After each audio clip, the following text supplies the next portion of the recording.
News 46 is brought to you in part by CD2 Special Election Candidate Debate hosted by Trunk and Western Representation 3-day, 3-city event. Thursday, June 23rd at 6:30 p.m. at the Pahrump Nugget, airing live on KPVM 46.1, moderated by Karen Jackson of K9 Radio. Friday, June 24th at 7 p.m. at the Elko Senior Center, and Saturday, June 25th at 6:30 p.m. at the John Oscowaga Nugget, Sparks, Nevada. Submit your questions for candidates today. More information online at trunkonline.com. Paid for by Trunk and Western Representation.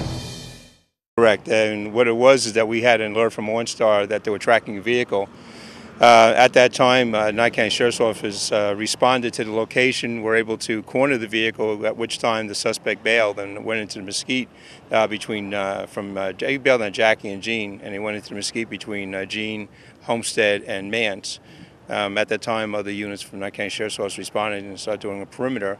I was alerted. I got my personal vehicle, and I got my personal dog, Diesel, and then we started to join the manhunt. At that time, we had information the suspect was traveling west from the location, and the other units started relocating in those areas, trying to corner off the area. My Diesel had actually alerted on an area in the mesquite, so I just went back to check because there was a lot of rabbit activity. I didn't know it was alerting on rabbits or something else. As I got back into that location, my dog Diesel started alerting on a bush at that time a mesquite grove, and at that time I saw the suspect come up out of that.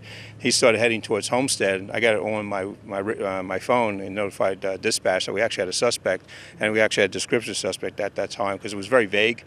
Then the suspect proceeded towards Homestead. I came back around with my personal vehicle. Then he went back into the mesquite area. As I come back around that area, he ran across towards the VFW, at which time multiple units then proceeded to that area. Cordon off the area, then we proceeded to have a search for the suspect. One of the K9 officers who we sent to a man-tracking course was able to use the man-tracking skills, was able to follow the footsteps, and at which time they located a suspect just in the area, in the south area of the mesquite grove, just behind the VFW, at which time the suspect was apprehended. We didn't have our K9 units out here today.